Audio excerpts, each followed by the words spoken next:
All right, there we go. So this is kind of off the rip. What I wanted to do today is start coming on daily and start sharing the experience that I have. And so that you can understand the experience that I have, I'm going to just give you a little rundown. My name's Lewis James Arthur Stockley Jr. There are two of us with that crazy long last name. And my purpose in life is to help veterans, help people, but veterans is what my primary focus is to heal themselves mentally and physically. I've made it the mission in life for me to focus on that. And it wasn't always that way. I performed really high in the corporate arena and made it to six figures and did all these crazy things there, awards, accolades in my 20s. And on the side, my veteran brothers and other friends were always coming to me looking for help, looking for advice on the things they were struggling with. And it was weird stuff too. It was simple things like, how do I write a resume so I can get a job like you did when I get out? Hey, how's it going, bro? And complex stuff like I'm struggling with PTSD, man. You seem to be good, even though we went through all this stuff together and deployed. How is it that you're moving forward? And I'll be able to ask questions, pull out the pattern that they're following, help them break the pattern, and then help you get to that place where you're starting to heal. I don't know Russian, so I can't really speak on that. So one of the biggest things that I realized in this 8-year journey helping veterans, I struggled for much longer, about 16 years now. I'm 38, even though I may not look it. Um, One of the key principles that I follow when I'm trying to help somebody heal is to focus on three specific areas. So we're going to get into detail on these. You may be dropping onto this live and had no idea, but I'm about to give you a master class that some people used to pay me thousands of dollars to learn when I was a life coach. I stopped doing that. I run a veteran community now, and I'm building a safe space for vets. And I'm still going to jump on here and give value. Now, even if you're not a veteran, you're going to want to hang on and listen to this info because it's hugely valuable for you too, as well. And I discovered this through my struggles with PTSD, with ADHD, with depression, with anxiety, and all these other different things that we like to label, as struggles. I made it through all of those step by step, just getting obsessed with different avenues of healing. So all the time, I'm going to come on here and share tips with you.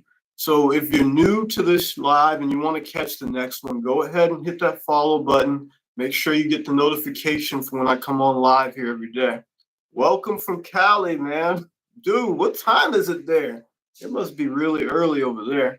But we'll get into it. So one of the things that you have to understand is that in order to get from where you're at right now to where you want to be, change is necessary. And you say, Lewis, that's simple, change something and you're going to start healing. But then when you start looking at all the areas of your life that don't seem to line up with where you want to be compared to where you're at, you're like, where do I even start? Can you simplify that? Can you break that down?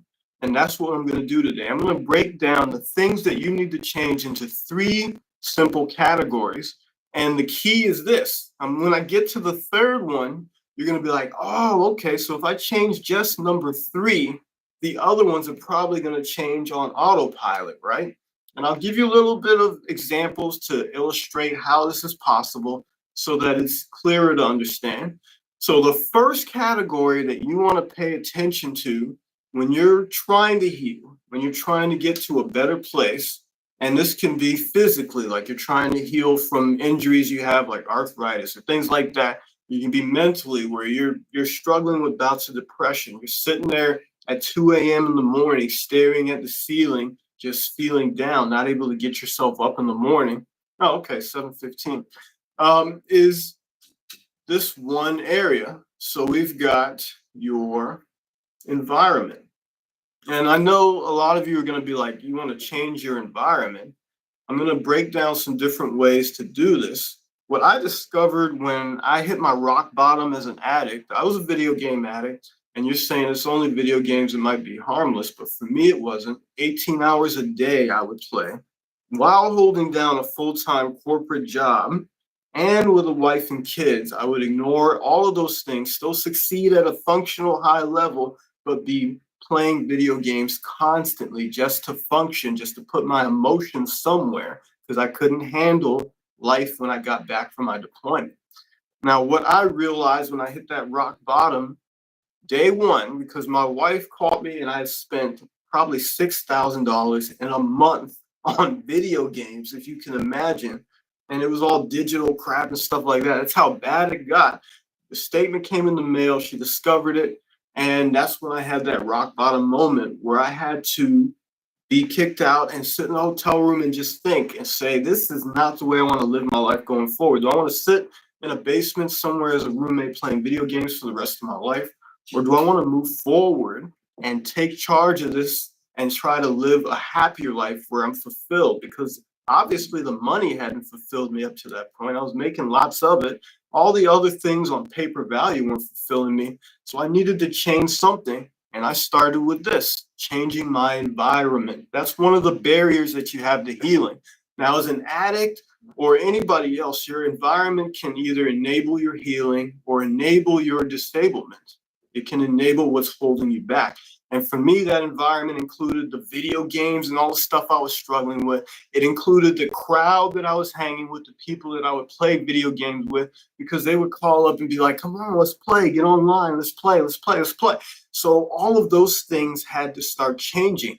I took all the systems I had and sold them. I deleted all the stuff off my phone that I could and put on safety measures so they couldn't be put back on. I had to lock myself down environment wise.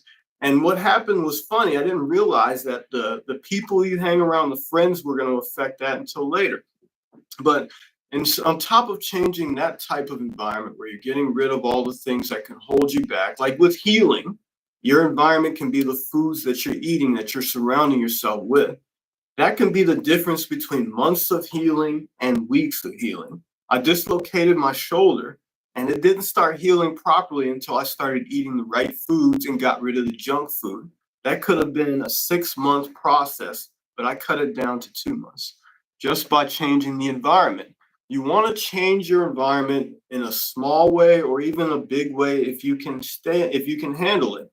A big way to change would be to move, obviously. And that happened for me on autopilot because joining the military forced me to move anyway. My hometown is just not a good place. There's a lot of drug activity, street racing, which is what I was deep into back in high school, and all those things going on. And when you show up in your hometown, you can feel the energy. You can feel that draw back to doing those bad habits that you had before. So if you change your environment, it's a fresh space, you have clarity of mind, you can improve some things. That's number one. Number two, the next thing that you want to focus on changing is something I already alluded to with my video game struggles. You want to change the people that you hang around.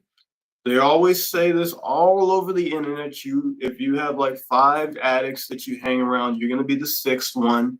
If there are 5 successful people around, you'll be the 6th one. That happens because on a deep level, ancestral level, we as human beings are social creatures.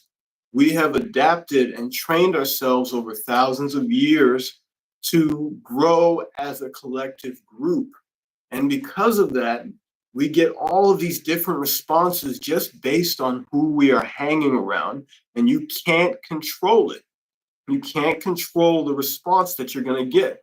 And if you think that I'm wrong about that, if you think you can control what influences are bombarding you every single day, we could try that little experiment.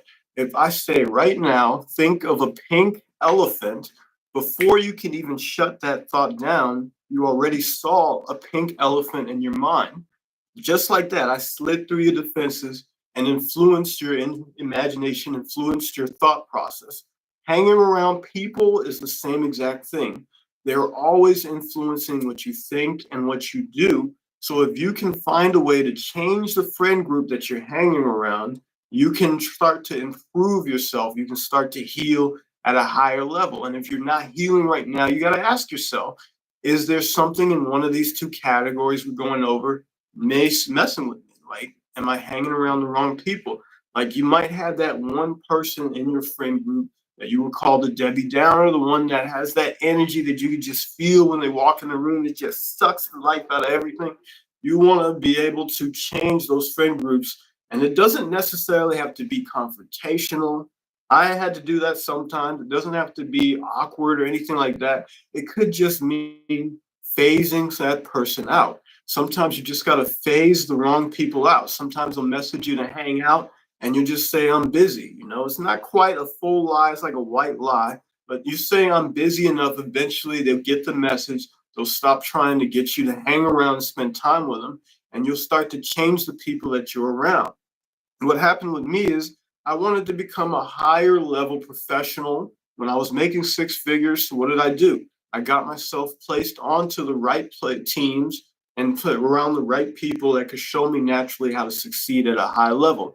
One of the people I got to hang around with is still a friend to this day, an Army vet when I was in the federal government. He was in his 50s when I was in my 20s. And this man would ride his bike to and from work in DC, 10 miles there, 10 miles back, 10 plus miles probably, across the bridge and all that, riding his bike while everybody else is in their car every single day. His name was Sam. And I thought I was like a fitness phenom back then, training to be a calisthenics athlete and stuff. And he put me to shame at 50 years old. It just blew my mind that this guy at that age could perform at that high level, because before that I said, when I turn 50, I'm not going to be able to do much of anything. You know, I'm going to be suffering with pain and everything. And this guy just shattered that. And he did it even more so because when we were going through government shutdowns and all that stuff, all the political stuff, they, due to how the government works, it was just me and him working our full hours in the office while everybody else stayed home. And we decided that we were going to start working out together. And he was a CrossFitter. Sam is a CrossFitter, man. So he works out really hard. He's in his 60s now. And one of these mornings we get up and we're like, I'm going to go do stairs. He's like, I'm like, stairs? All right, cool. We'll just go up and down a couple stairs. This building was 15 floors. And we went up and down those stairs twice with weight vests on. And I'm in my 20s dying, and he's just trudging up and down these stairs. You think the guy was special forces or something. But I just say all that to illustrate that just by getting around that one guy, I maximized my level of fitness to the highest level and shattered some of those preconceptions I had. And it changed me for the rest of my life. Now fitness is just normal for me. I work out every day and it's never a struggle. And it's because I hung around the right people. So that's number two. Number one, to recap, is changing your environment. The barrier to healing that might be stopping you is you are in the wrong environment. It influences you on autopilot. And if you change just some small part of that, you'll be good. Even if you can just get yourself an office or your own separate space to just reset every now and then, that's a good change in your environment. Number two, change the people you hang around. You cannot control what influences your mind. So if you can start changing what you're surrounding yourself with, the influences will always be ones that encourage you, that push you, that allow you to get to the next level or allow you to just be functional. You just want to be functional. You want to be in a peaceful environment. And I have three kids, so I know you're saying, what about my kids? Your kids, you know, you're just going to have to deal with that one. That one I can't help you with. You just have to roll with that. Now, the last one is probably the most important one. I'm running short on time, so we'll make this snappy for you. The last place that you want to work on changing is probably the most important, because once you change this, all the other stuff just changes through osmosis. Like when I was crawling up from rock bottom, when I changed this one thing, everything else started changing by osmosis. Like the people started moving around, my environment started shifting, and I just started getting healthier on autopilot. And that is processes.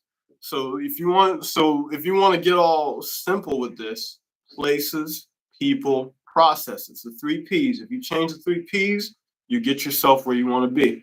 Now with processes, what am I talking about? I'm talking about the laser focused things that you do every day.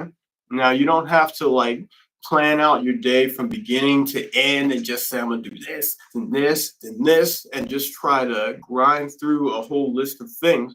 Process could mean just setting yourself up with a good routine. You need a routine for the morning time frame and one for the evening time frame. And then the middle of that is just taking action towards moving your day forward.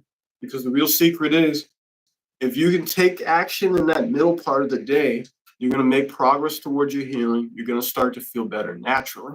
But you want to give yourself a simple routine that you can start to use to change your habits. What is a bad habit that you want to reverse, like eating the wrong foods?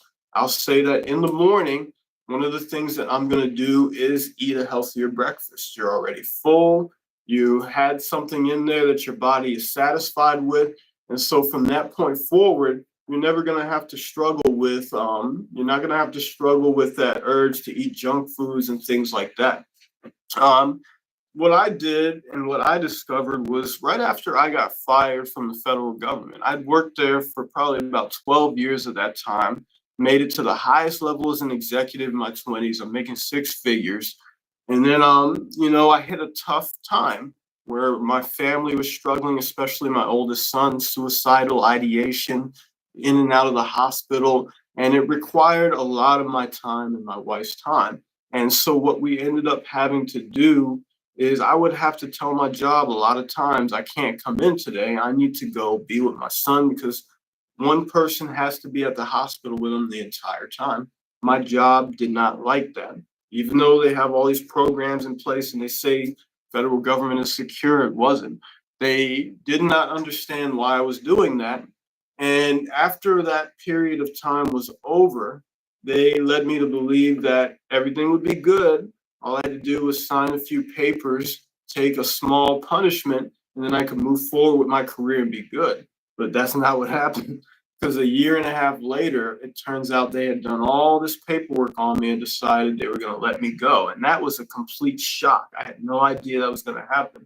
And that was my entire identity, threw everything in the toilet for me. And from that point forward, I was done. I was at rock bottom. And what pulled me out was just a simple routine, changing your process. Every morning I would get up early. I still wanted to keep some kind of schedule. I would grab a cup of coffee. I would walk into my living room and looking out that back window is my beautiful backyard, which has just lots of forest, lots of woods. And whenever I looked at those woods, I would just feel a lot of peace, feel a lot of good energy from there. And so one day I do the same thing. And then I realized maybe I should go walk out there. I've had this house for 2 years and I've never gone and walked in the woods. And so this time I did it. I went out there, I took a walk in the woods, and the rest is history. I felt absolutely amazing. And I started doing that every single day. And then from that simple foundation, I started building the rest of my life back up.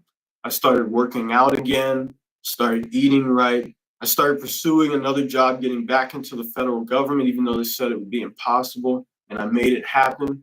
I started coaching again. I started doing the things that gave me life. I started being the father and husband again that I needed to be. And it all started from that simple process change. So I'll recap this again before I go. But the three things that you want to work on changing if you are struggling to get some healing in your life is either going to be the place that you're at, the environment, the surroundings are important. It's going to be the people that you surround yourself with. If you take an addict and you place them around a bunch of healthy go-getters, they will become the next go-getter because that's all they're going to be influenced by on autopilot. And then the last thing is your processes. Closely examine your habits and routines to see if they're giving you energy and allowing you to feel good or if they're taking it away. And don't have to make any massive changes there. You could change one small thing. Literally, all I did to take my life back was go on a nature walk. That one thing snowballed into everything else that I needed, and I was able to move forward from there. So I hope you got some value from that. These are the type of talks and trainings that I do in more detail in my veteran community that called Operation Dream Big. And the idea is that I'm going to take everything I got in this head, because I do have a gift for this type of thing, and I'm going to put it out onto these platforms and hopefully encourage some people to go heal. So if you got some value from this, I'm very happy with that. I appreciate you keeping a lookout on this. Share this with anybody else who might need it. I'm definitely going to take clips from this and put them out on TikTok as well if you need a recap. But every day, I'm gonna come on here every day. I figure Monday's a good day to start. Took me a second to get it set up, but that's what we'll do. We'll go through this every day. But thanks, and talk to you later, Kimberly. It was great meeting you